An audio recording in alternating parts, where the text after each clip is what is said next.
Our next case for oral argument is Tyndall versus Ford Motor Company, and we'll hear from the appellant.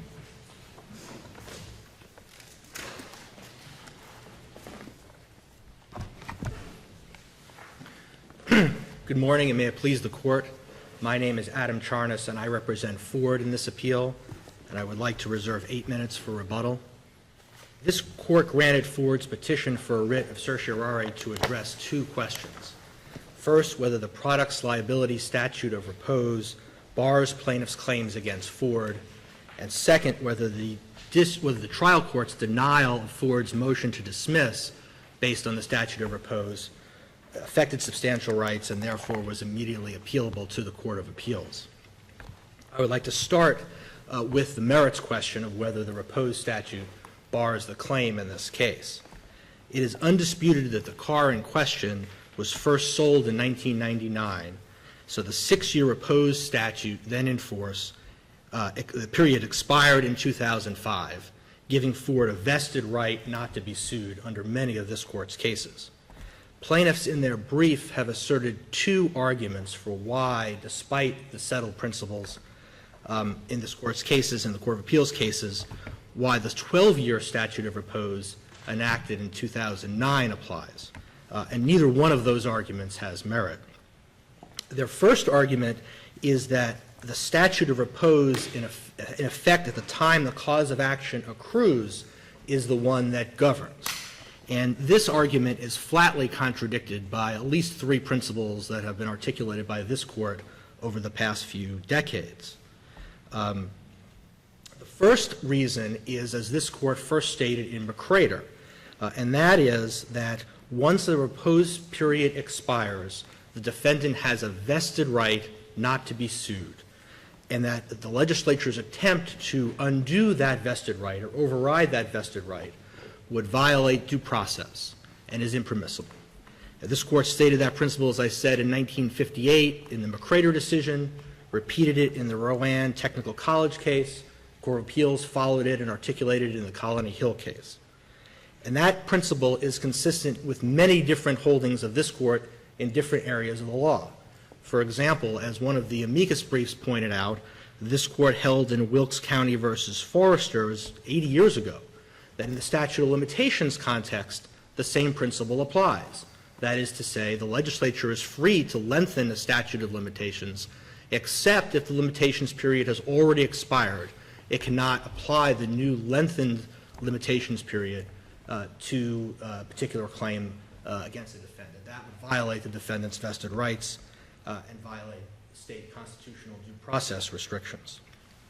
So as this Court said in McCrader, and applying the decision in McCrader, in 2005, when the 6-year repose period expired, Ford had a vested right not to be sued with respect to this automobile, and nothing the legislature could do subsequently could overturn or undo that vested right. The second reason that the plaintiff's argument is inconsistent with this Court's precedents is that this Court has repeatedly said that the accrual date, and again, their argument is that the statute of repose in effect at the time of accrual of the cause of action is the one that governs, but this Court has said repeatedly in, for example, Rowan Technical College and the Lamb case, that the date of accrual is irrelevant for repose purposes. The entire purpose of a repose statute is to set up a firm date, irrespective of when the cause of action accrues, after which the defendant has no liability or exposure for any product liability claim in the context of this statute or with respect to the medical malpractice and so forth, the claims at issue there. And that ties in with the principle that this Court has said over and over again in Odzinski and Black and Hargett, that the repose statute operates to eliminate and bar a cause of action even before that cause of action accrues, as it did here. And that principle, that the repose statute eliminates a cause of action before it accrues, is just flatly inconsistent with plaintiff's argument. Now, their argument is that the repose statute at the time of accrual governs, which means that you can't know whether the cause of action is barred or not until the date of accrual, which means by definition that the cause of action could not be eliminated before then. And as I say, that's inconsistent with what this Court has repeatedly said. And the third reason if their argument is inconsistent, it was wrong under this Court's precedents, is that there's never, in this case, there was never an accrual of the cause of action in 2010 when the accident happened. And the reason is that this Court has said repeatedly again that upon expiration of the repose statute, the plaintiff literally can have no cause of action. That's the wording of Hargett. As this Court put it in Lamb, the statute prevents what might otherwise be a cause of action from ever arising. And that means as of 2005, as a matter of law protected by Ford's vested rights and the law of the land clause, the due process clause of the federal Constitution, no cause of action could ever accrue with respect to the sale of, with respect to this particular automobile. So in 2010, when the accident happened, there was no cause of action that accrued. And therefore, even if plaintiff's principle is somehow correct, that the statute of repose applies based on when the cause of action accrued, there was never an accrual of a cause of action here in 2010. Plaintiff's second argument is that the 2009 amendment to the statute of repose, or the adoption of the new statute of repose, created a new cause of action. And that argument also, we think, is just flatly inconsistent with North Carolina law. The way this Court has never described a repose statute as creating the cause of action. Instead, the Court has described it in two slightly different but related ways. Most often, the Court has said that a statute of repose creates a condition precedent to the assertion of a cause of action. Or sometimes this Court has said that the statute of repose creates an additional element that is part of the plaintiff's cause of action. But that doesn't mean that the cause of action is itself created by the repose statute. And the Court can see that by simply looking at both of the repose statutes at issue here, 1-50 and 1-46.1. Neither one of them sets out the elements of a cause of action or creates a cause of action.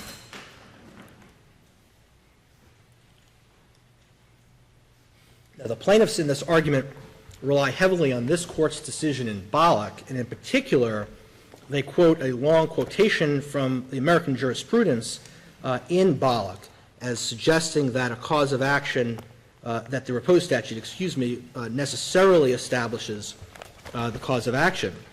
And therefore, the 2009 statute created a new product liability cause of action. But their brief curiously stops its quotation and discussion of Bollock halfway through. What they quote is a discussion from Amger that comes from this Court's decision in McCrader. Now, McCrader dealt with the statute adopting the workers' compensation scheme, and the Court noted that in McCrader, that statute both created the remedy, because there never had been a similar remedy before, so it created the cause of action, and it imposed the time limit on assertion of that cause of action.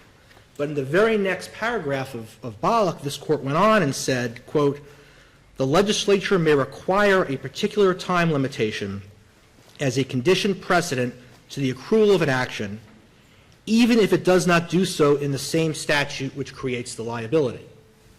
So the repose statute, according to this Court's explanation, need not be in the same statute which creates the liability. And that's certainly the case here. And in fact, later on in that same paragraph, the Court recognized that the legislature has the authority to establish a condition precedent to what was originally a common law cause of action. So under this Court's precedent, the repose statute does not create the cause of action. It imposes a condition precedent to the assertion of the cause of action, that is to say, that the action be filed within a certain number of years of the statutory trigger. It is important, I think, to note that any other holding by this Court, the adoption of plaintiff's argument here, would basically destroy the utility of the repose statute. Repose statutes were not passed simply to give a defendant a judgment in a particular case. But as this Court explained in Tedderton, and there's a mass of authorities discussing repose statutes, which became very popular during the 1970s when states, including North Carolina, were faced with a medical malpractice and product liability crisis, with insurance rates rising, judgments rising, and the legislature responded specifically to encourage putative defendants to act in certain ways as a policy matter. That is to say, they could determine when they would be free and clear of liability, and they could act to reduce their costs after that. They could reduce their costs by, for example, eliminating liability insurance, which, as everyone knows, is expensive. In this case, Ford was told by the General Assembly in this statute that after 6 years, it could not be liable for the sale or manufacture of this automobile. Doctors are told that after 4 years, when their treatment is done, they cannot be sued for medical malpractice. Architects and home builders are told that after 6 years of their completion of their work, they cannot be sued. And that means that they know they're supposed to have certainty and anticipate that they can eliminate liability insurance. But they don't have to track, for example, employees that were involved and make sure they know where they are 10 or 15 years later if they're sued. They don't have to worry about litigating based on stale evidence. They don't have to worry about juries, for example, as one of the amicus briefs notes, applying today's technological standards with respect to a product that was manufactured 8 or 10 or 12 or 15 years ago. What is defendant's view of the Lee v. Baxter decision? Well, Your Honor, we think that Lee is simply wrong. That's the second question that the court granted cert on, and that's the question of whether denial of the repose statute is immediately appealable. And I think the parties have common ground, and it's well established by this Court's cases, that the denial of an immunity defense is immediately appealable as affecting a substantial right. So the question is whether the statute of repose establishes an immunity, and if so, I think that it's immediately appealable. Lee is wrong because this Court in Black said that the statute of repose established an immunity, expressly said that the statute of repose established an immunity. And the Court of Appeals agreed in the Odzinski case. And that's because the statute of repose is not a simple defense.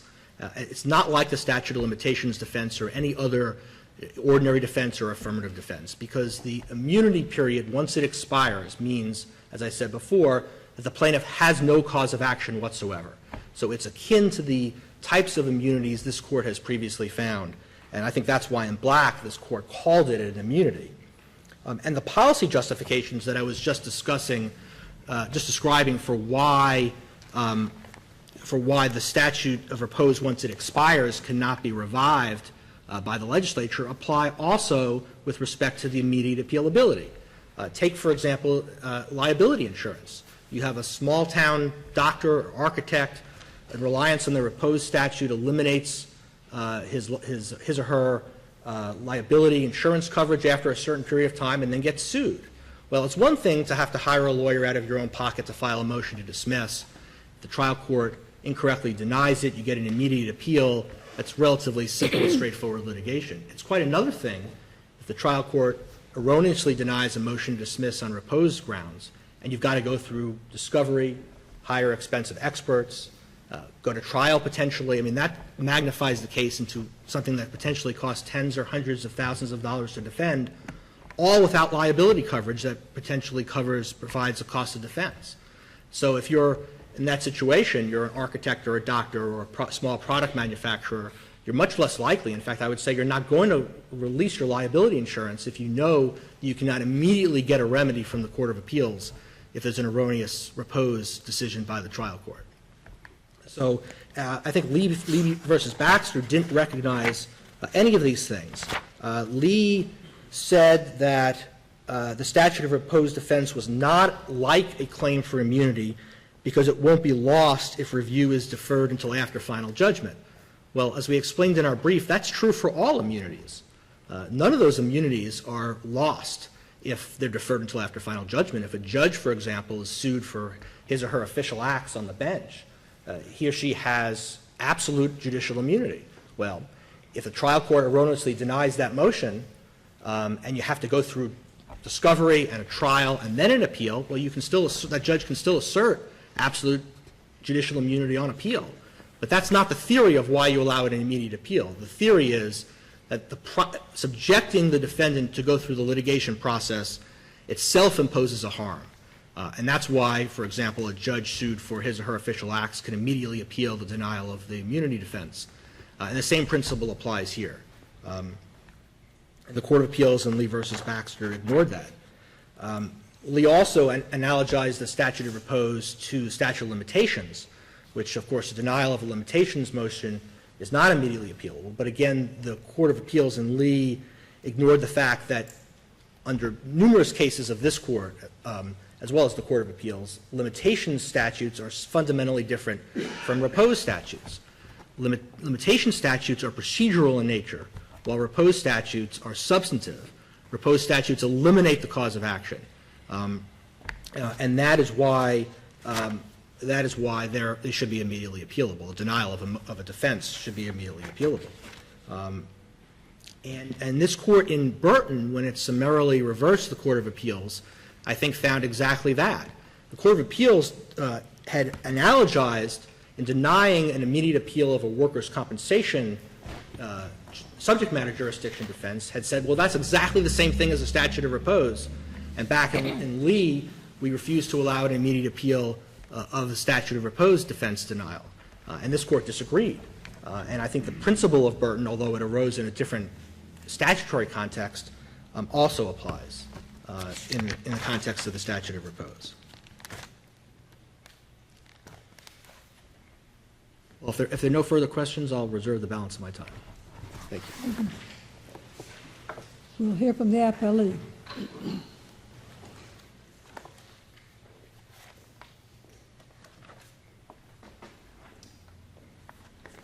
Madam Chief Justice, and may it please the Court, I'm Burley Mitchell with the firm of Womble Carlisle here in Raleigh, joined today by my partner, Mr. Press Millen.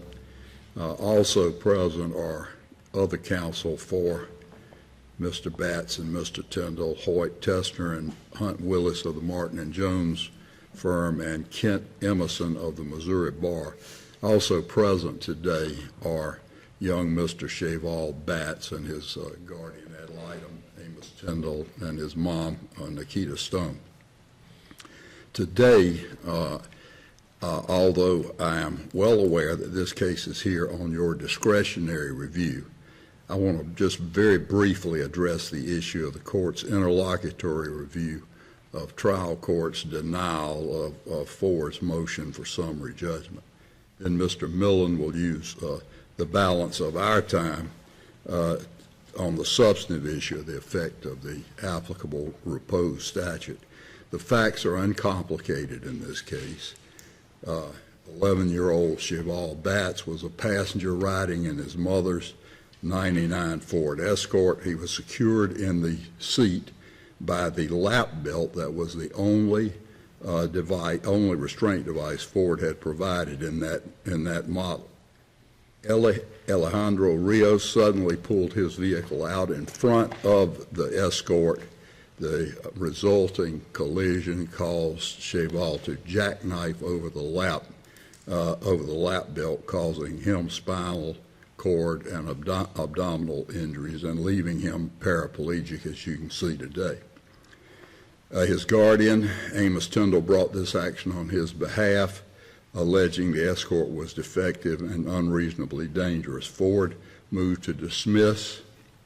As you've heard, contending the action was barred by the repealed statute of repose. Judge Tom Locke denied Ford's motion. Ford then appealed to the Court of Appeals and alternatively petitioned for cert there.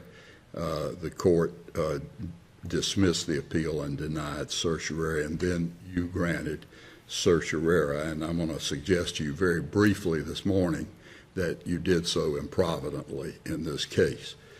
This court has always said there's no appeal from an interlocutory order unless it deprives an appellant of a substantial right, which he would irreparably lose if it's not reviewed before final judgment.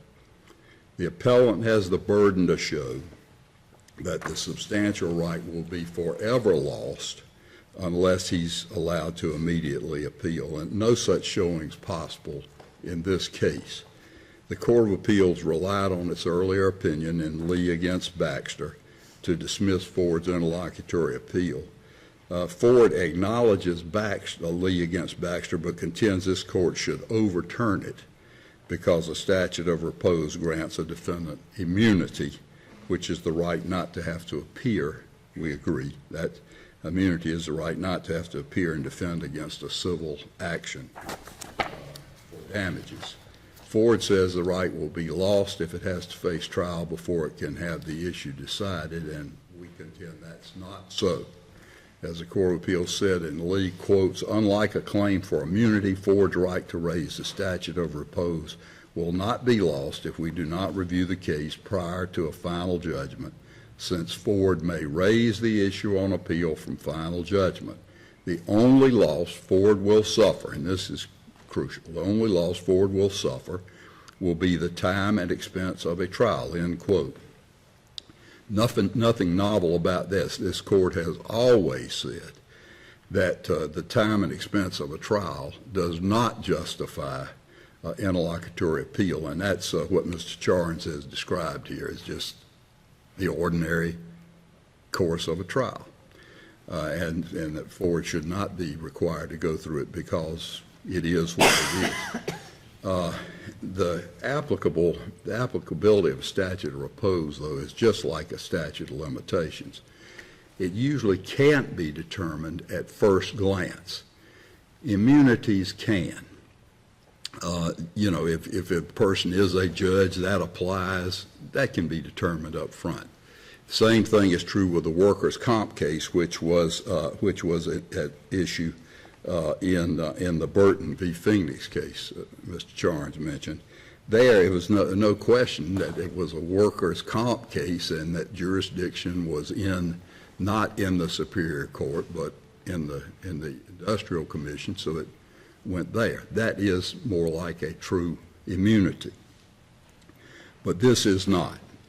It is true that in Black, this court used the word immunity in discussing a repose statute, but I would contend to you, if you look at where that's placed, it was dicta in a long opinion focused entirely on other questions. Ultimately, that case held the Court of Appeals erred in dismissing the Med-Mal plaintiff's action under the statute of repose. So, as we would hope you would here. No court in this state has ever decided contrary to Lee against Baxter's opinion, has ever focused on that and decided contrary to it. It is the only opinion that makes sense. They're really, you can talk about and as this court has, the distinctions between limitations and repose. And they are distinct in that the repose means that no claim ever arises.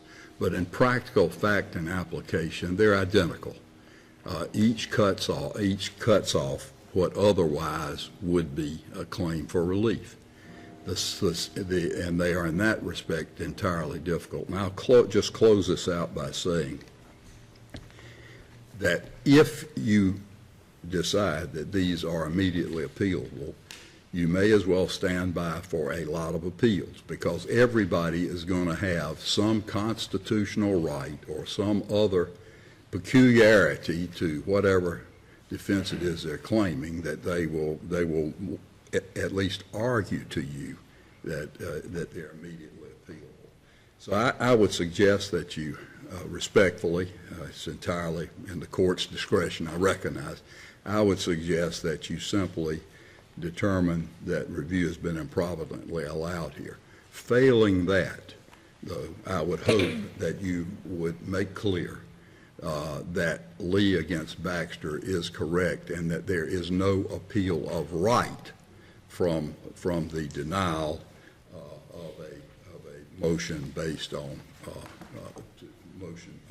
motion such as that filed by Ford in this case to dismiss as filed in this case. And I'm going to let Mr. Millen argue the substance of the case now. Thank you.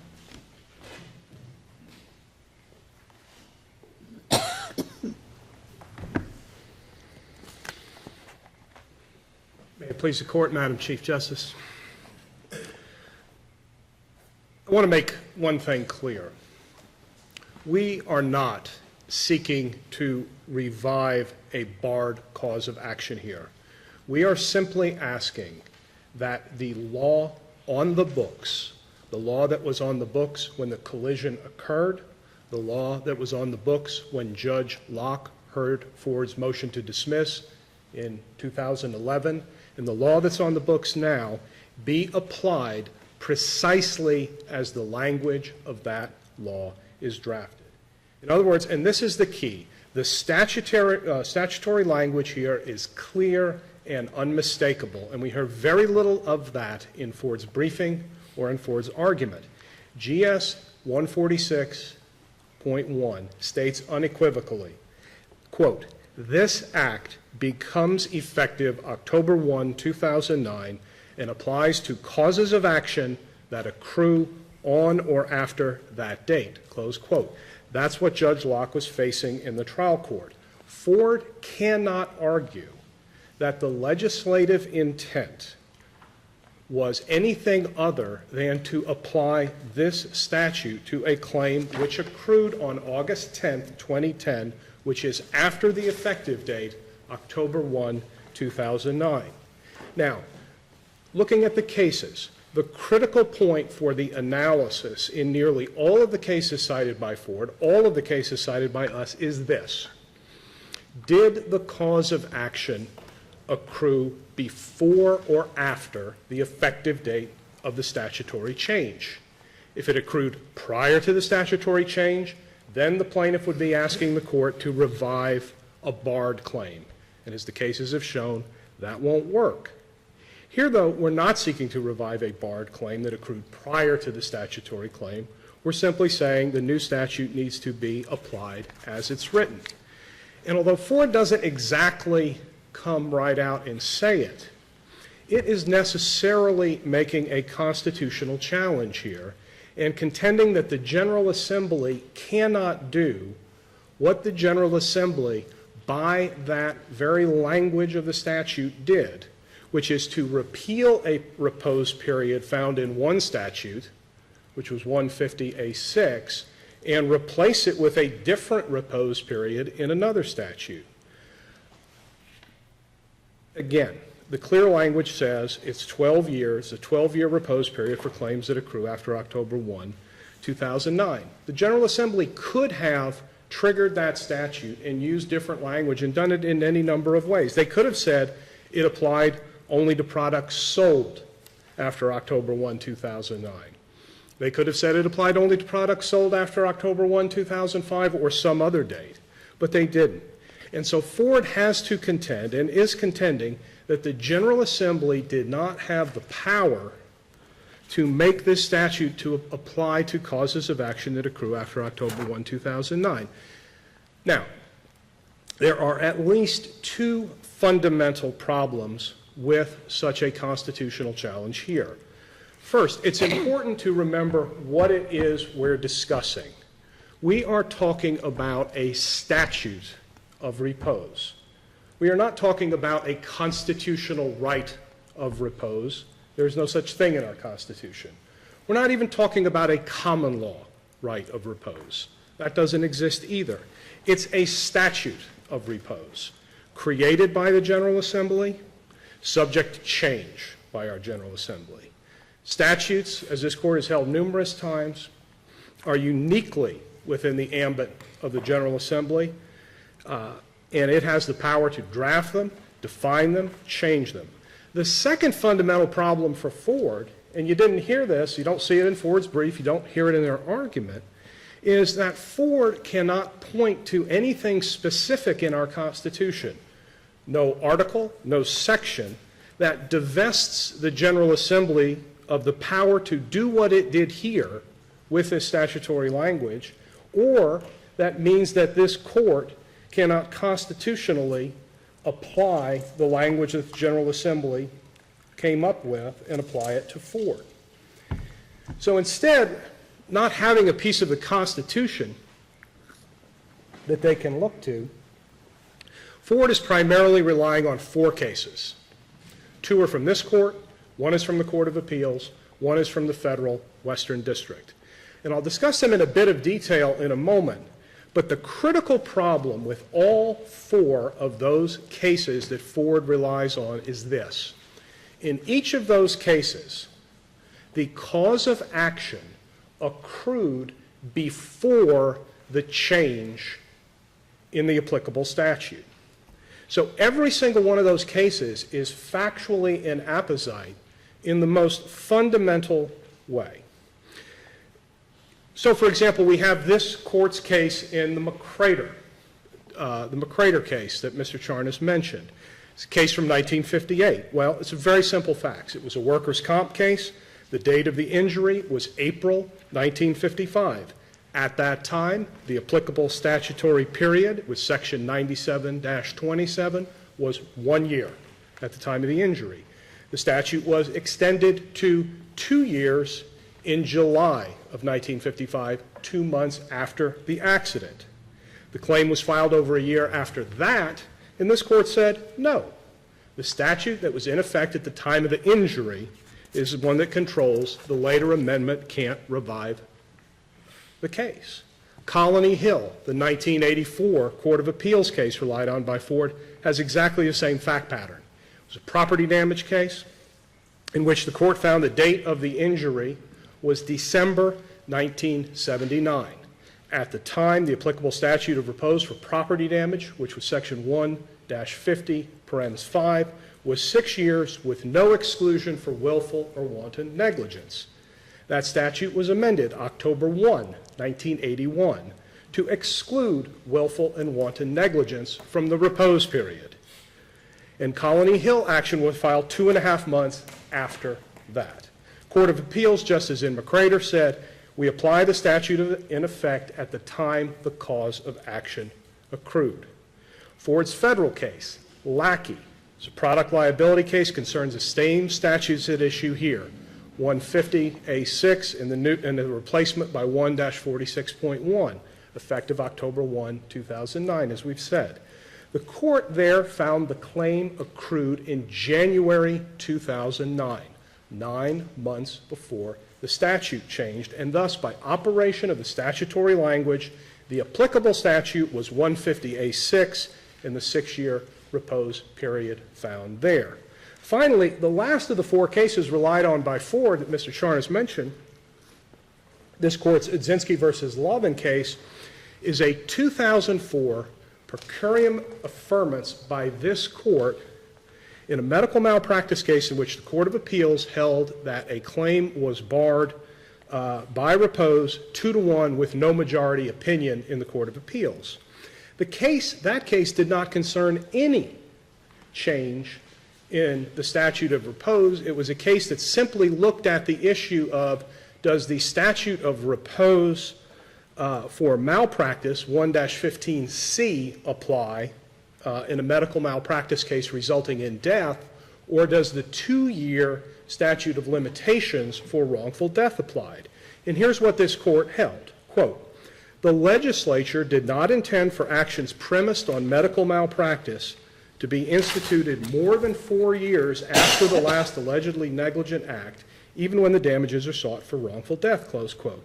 So Udzinski was simply a case interpreting legislative intent in choosing between two potentially applicable statutes. So all Ford has done here is they've relied on 4 cases. Not a single one of them presents the fact pattern here where the cause of action accrued after the effective date of the change in the statute of repose. And from what we can tell, there is only one North Carolina appellate case that fits that description, and one case, therefore, that presents an all-fours comparison with this case in an entirely apposite way. In 1986, 28 years ago, the Court of Appeals decided a case with the analogous factual circumstances present here. It's the Olympic Products case that we cited. And again, the facts in Olympic Products, and the facts in all of these cases are very simple because you're always looking at the same set of dates. A roof was designed by the defendant, Carolina Steel, in 1969. It collapsed 13 years later in 1982.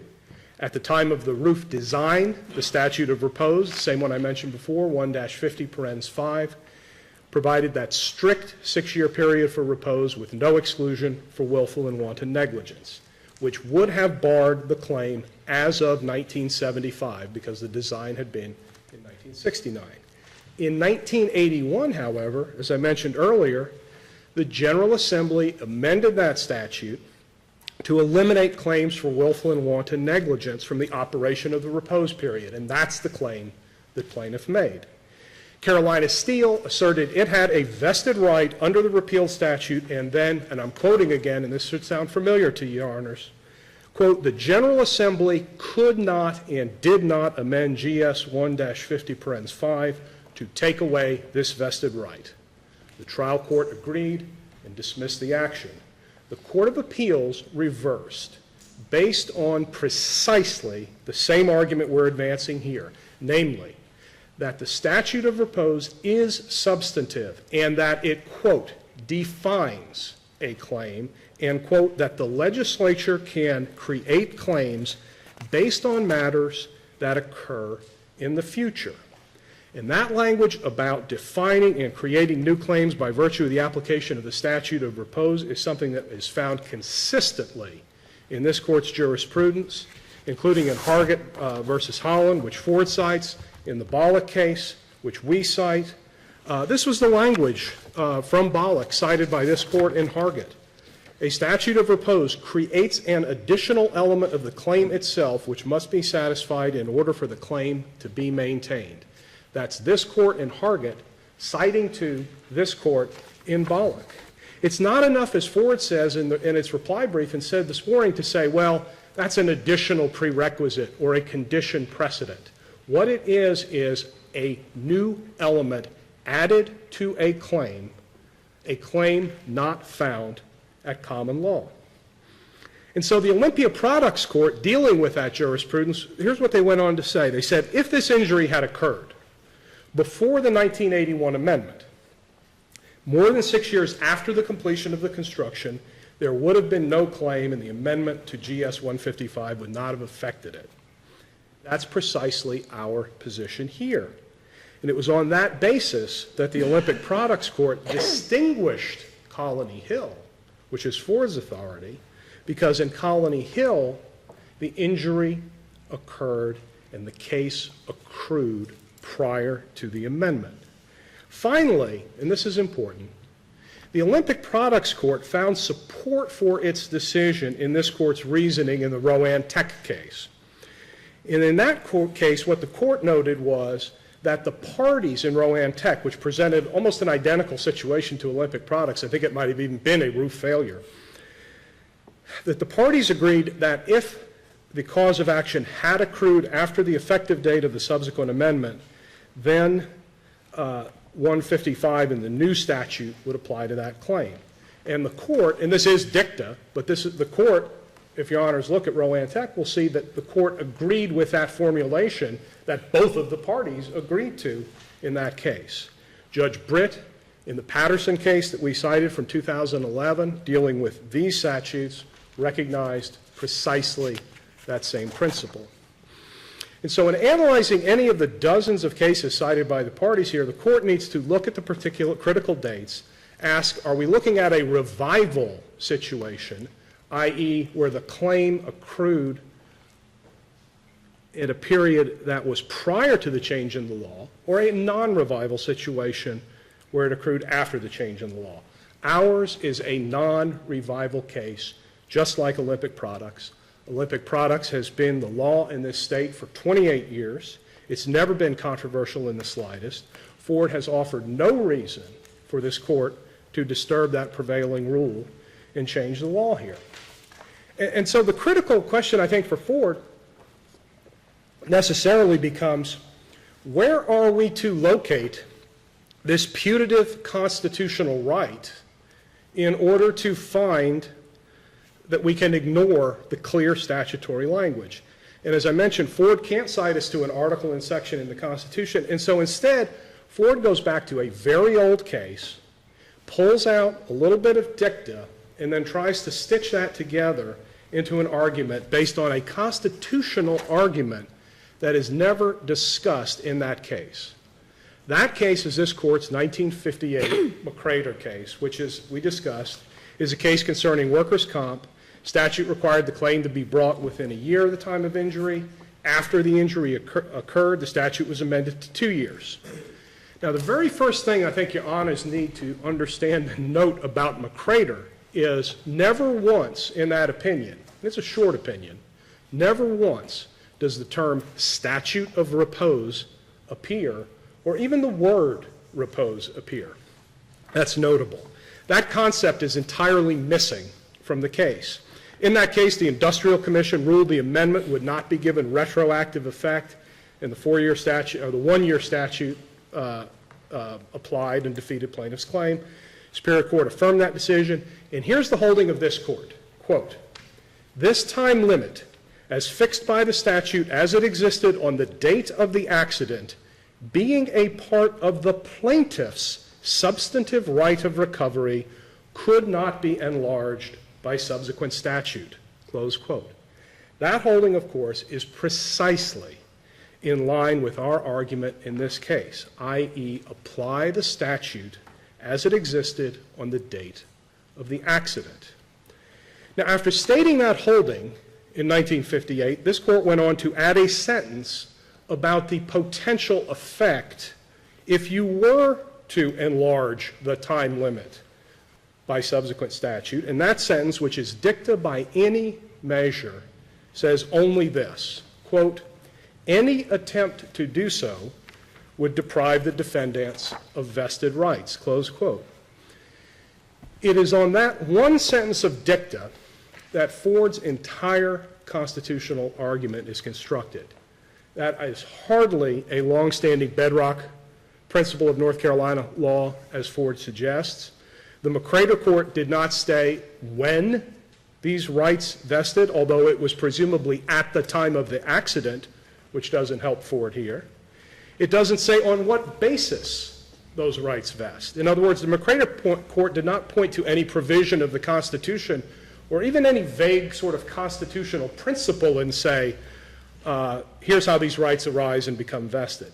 Now, there are circumstances in which the Court of Appeals has picked up on that dicta from McCrader and repeated it in other cases. Colony Hill, which we distinguish on the prior-after basis, is one of those.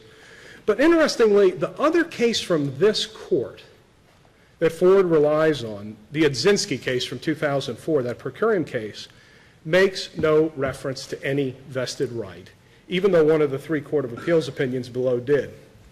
So what Ford is really trying to do here, as a defendant, is something that plaintiffs are often accused of, which is to try and manufacture a new constitutional right out of whole cloth. This court has typically resisted that kind of vague rights argument in other cases, and it should do so here. I think also equally ill-founded is Ford's public policy rationale, which was also advanced by the amici here. It doesn't hold water for a number of reasons. First, as this court has held time and again, when it comes to statutes, the public policy of North Carolina is expressed by the General Assembly in the form of the statutory enactment itself. Here, the statutory enactment could not be any more clear. It says that the statute of repose is 12 years and that applies to causes of action that accrue after October 1, 2009. That is the public policy of North Carolina. And to declare anything to the contrary necessarily intrudes on the legislative branch. Yet that is necessarily what Ford is asking this court to do, to substitute its public policy judgment for that of the General Assembly, which would violate a bedrock principle of North Carolina law. In any case, Ford's public policy rationale is wildly overstated and bears no relation to the realities of a 50-state federal system. To hear Ford and the amici tell it, everyone back at Ford breathed a huge sigh of relief on January 1, 2006, about all the defective Ford Escorts they might have sold in North Carolina in 1999 and then systematically set out to cancel all of their insurance policies and destroy all their design records. That picture doesn't make any sense in a country where Ford is subjected to 50 different state regimes of limitations or repose, or in many states, non-repose, all across the country. It's not there. When the amici claim that Ford is somehow going to create jobs in North Carolina, it really strains logic, and it's asking this court, I think, to become very credulous, essentially saying, like the old 1950s nostrum, which I think is discredited, that what's good for GM or good for Ford is good for the country. As far as we know, Ford has no significant operations in North Carolina. For that reason, it's out-of-state manufacturers who are likely to be the primary beneficiaries of any ruling in favor of Ford here. And because statutes of limitations, as they say, are substantive elements of causes of action, North Carolina manufacturers are not going to be the beneficiaries of any statutes of repose ruling here with respect to any products they sell into the other 49 states. Contrast that with who we know will be the losers, which are the citizens of North Carolina who lose claims against the out-of-state manufacturers. Finally, to sum up very quickly, Your Honors, Ford's approach has to mean the General Assembly could not change this statute back to 6 years unless they're contending for a one-way ratchet. It also, I think, has implications for other cases that are going to come before this court, as Mr. Mitchell mentioned. The General Assembly changed a lot of laws this past term, and the potential is that this court could see many, many petitioners up here claiming to have vaguely vested constitutional right in various repealed statutory regimes, asking this court to substitute its public policy for that of the General Assembly, and probably asking them to do that on an interlocutory basis. In summary, we would ask that the trial court ruling be affirmed, or in the alternative, that the ruling of the Court of Appeals be affirmed. Thank you, Mr. Miller. Rebuttal.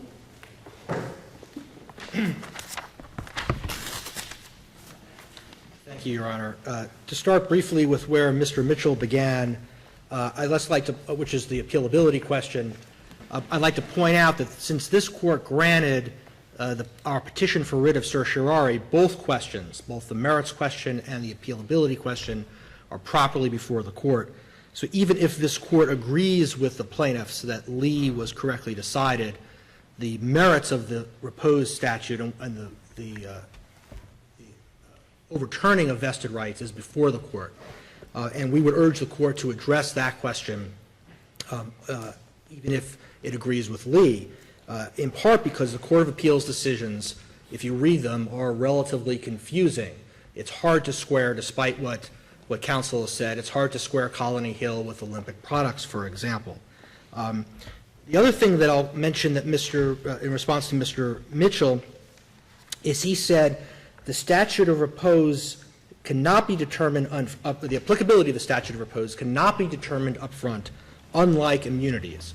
And I think both aspects of what he said is not right. Statutes of repose can be decided up front, as this case shows. The title records, the official records of North Carolina showed when the first sale of this automobile was. There was no dispute about the date in 1999 when the car was first sold. So the applicability of the statute of repose was readily decided up front on a motion to dismiss. And on the other hand, it's not true that immunities can automatically be determined up front. For example, the standard for qualified immunity in the state court, which is the same as in federal court, is whether the public officer, whether his or her conduct violated clearly established statutory or constitutional rights, which a reasonable person in his or her position should have been aware.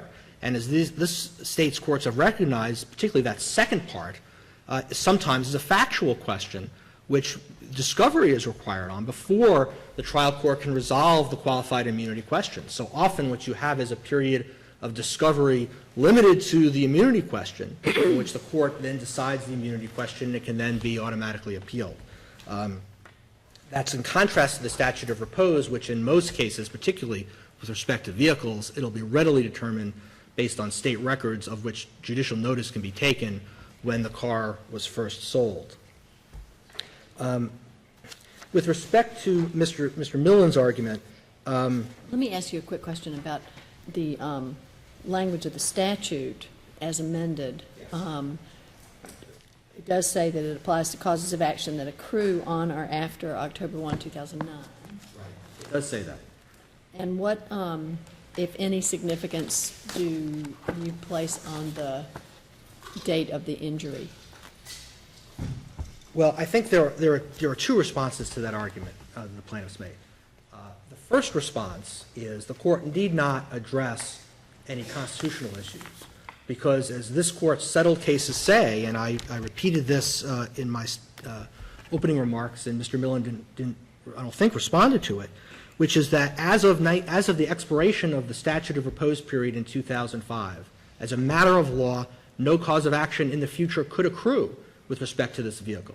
So when the accident happened in 2010, there was no cause of action that accrued as a matter of law as of 2005. And that's what this Court has said repeatedly, that after expiration of a repose period, the plaintiff literally has no cause of action. So that's one response. There was no cause of action that ever accrued or could ever accrue in North Carolina related to this statute.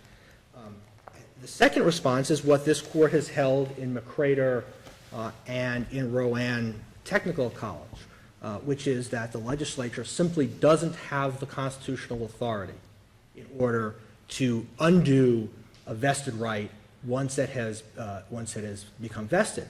And plaintiffs argue as if Ford is making a novel argument here that has never been adopted before, when, as I pointed out, that's simply not true. In the statute of limitations context, this Court in Wilkes County versus Forrester said exactly the same thing 80 years ago in the statute of limitations context, which is the legislature is free to change a repose statute and a limitation statute as much as it wants to. But the one thing it cannot do, is reverse the vesting of a right not to be sued under the repose statute.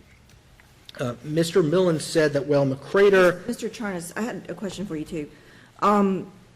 You present the issue to us as the denial of a statute of repose defense, like the denial of other immunity defense, is immediately appealable as affecting a substantial right. And you say this is an easy question to answer because we have a date certain because of the issuance of the title. But we're not, in answering this issue and addressing this issue, we're not only going to be looking at cases where there's a title issue. I mean, this would apply to a broad class of cases, which may not be easily discernible. Well, with respect to the product liability statute, it does apply. The time period starts to run upon the first sale to a consumer, essentially, of the product. And I can see that in the automobile context, it'll be easier to determine than, for example, if you buy a toaster. But that's also true. There's also factual development that might be required, as I just referenced, in the qualified immunity context. For example, determining it may well be that the law was clearly established on some point, but the state officer in question shouldn't have known or wouldn't reasonably be expected to know that law. And that's a question that this Court and the state courts have allowed discovery on. So the fact that there may be some factual development required for the immunity defense, for the statute of repose defense, is not unique to the statute of repose context.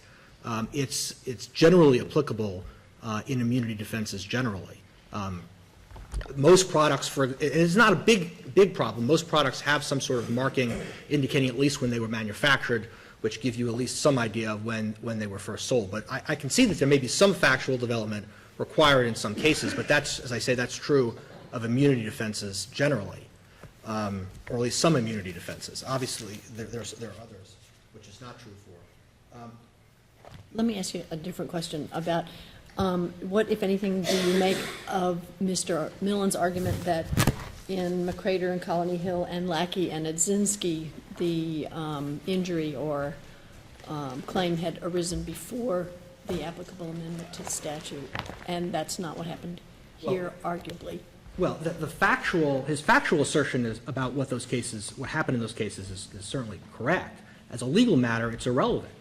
And the key point for the repose statute is not when the cause of action accrues. This Court has said that over and over and over again. The key point is when the repose period expires, and whether the cause of action accrued or the accident in question happened before or after the change to the statutory repose period is irrelevant. And the courts have recognized that. For example, in the Western District case, Lackey, which plaintiffs place so much reliance on, in fact, their holding was not based. It was not based on the fact that the cause of action accrued before the statute of repose changed. That was noted in a footnote in the case. But the actual holding by Judge Voorhees was the vested rights holding that we are articulating here. The Court sort of noted, if you will, as an aside, that the cause of action accrued before footnote 3, before the statute changed. But its actual holding in the text of the opinion is based on McCrader, which it said was the law of the state. Holding in McCrader is not about vested rights, is it? Well, the holding is not, but the holding, I mean, that's a workers' comp case. It is a and workers' it's talking comp about the statute as a condition precedent, which is a sort of a different animal anyway. well, I don't think that, I think I disagree with that. I mean, this Court has said that that's what a statute of repose is. It's a condition precedent to the assertion of a cause of action. It's true, as Mr. Miller mentioned, that the word repose is not in the opinion, but that's because, frankly, statutes of repose were not popularized and separated as a category until the 1970s, and the scholarly literature, the academic literature talks about this. There were repose concepts in the law beforehand, and McCrader deals with one of them. Now, he also argued that, well, McCrader, it's dicta in McCrader. Well, I don't know that it's dicta in McCrader, but it's certainly not dicta in Rowan Technical College, which repeats that principle. In fact, if you look at Rowan, there is a sentence that talks about both parties' concession. I don't know how one could read the opinion as saying the Court adopted that, but 2 sentences later is the key holding or the key portion of the Court's opinion, where the Court said, and I quote, "If plaintiff's claim was already barred when amended Section 55 became effective, it could not be revived by the amendment." And the next paragraph, though, then says, "The question then is whether plaintiff's claim was barred before the amendment to Section 55 became effective." And the Court goes on for many pages to analyze that question. So whether McCrader or not is dicta, and I don't think it is, certainly not dicta in Rowan Technical College. And as Judge Voorhees recognized in the Western District case, McCrader and Rowan and Colony Hill are the law of North Carolina. So we're not advocating sort of a novel concept here that has not been recognized. And that concept is one that's firmly rooted in due process law of the land principles. There's no mystery here as to the basis for this Court's decisions going back at least 150 years that say that the legislature does not have the right to upset vested rights. It's based in the state constitutional law of the land clause and the federal constitutional due process clause of the 14th Amendment. And that's what this Court has said. That's what this Court said in the statute of limitations context. That's what this Court said in Bollock when it refused to retroactively apply the repose statute to causes of action that had vested before the date of the statute applied. And if Mr. Millen's argument is that all of a sudden vested rights principles are illegitimate and are inventing novel rights, I think that's going to give carte blanche to the legislature to override property interests. After all, as this Court... Well, they do have the right to amend statutes and repeal old ones, don't they? They absolutely do. And the only limitation imposed by the courts, well, apart from equal protection and things like that, assuming there's no things like that, with economic legislation, they can do that prospectively, and they can even do it retrospectively as long as it does not destroy vested rights. That's the one limitation that this Court has repeatedly said for a century and a half limits the legislature's power here. So we're not suggesting the legislature did not have the power to extend the repose statute from 6 to 12 years.